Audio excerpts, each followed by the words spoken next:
So I've been diving into this new programming language called Red, and it's making me rethink what I know about coding.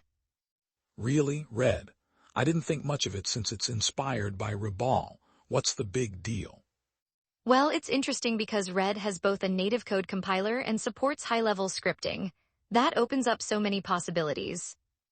Wait, so it can compete with languages like C and Python. That's unexpected. Exactly, it can be used for system programming as well as web development. That versatility is a game changer. But doesn't that assume developers will want to jump from high-level scripting to low-level coding seamlessly? Good point, it could be a steep learning curve. Not every programmer will want to switch back and forth. Right, plus the support and community behind a language is crucial. How's Red faring there?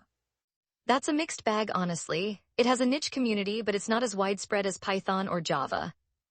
So it could end up being limiting in terms of available libraries and resources.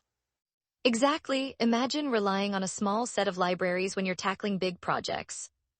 But what's really fascinating is its reduction of boilerplate code. That's a time saver. Right? It's like writing more expressive code. You get to spend more time solving problems and less on syntax. But how does it handle common programming paradigms? Are they limiting? It supports functional and object-oriented programming, although some critics say it doesn't delve deep enough into these paradigms. So there's potential for surface-level understanding then. That could be an issue down the line. Totally, and if you're coming from a more rigidly typed language like C, that might feel disorienting. That makes sense. You'd want structure at some point, or you risk creating a mess of unmanageable code. Exactly, it's great for rapid development, but can you maintain that over time? And let's not forget about debugging.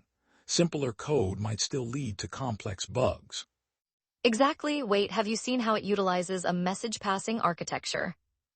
No, tell me more. I find that quite intriguing.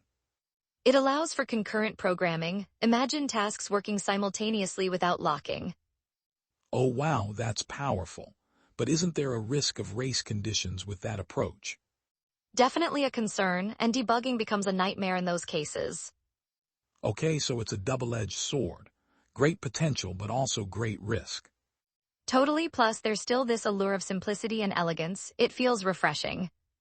True, but simplicity can often lead to oversimplification. We should be careful not to overlook complexities.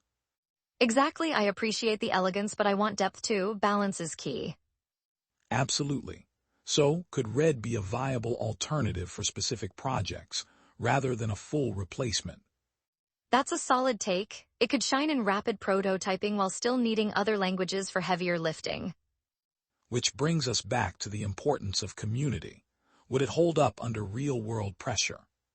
Right, in the long term, if it doesn't grow, it risks becoming a tool for a select few. And let's consider how it stacks against industry giants, too. That comparison is tough.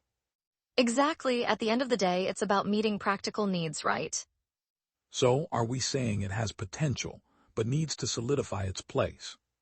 Precisely, it's an exciting development, but it's definitely not a panacea for every programming problem. That's such a nuanced view. Makes me curious. What will the future hold for Red? I guess only time will tell, but don't you think it's fascinating how it pushes the boundaries of coding? Absolutely. It's a reminder that innovation is ongoing and there's always more to explore.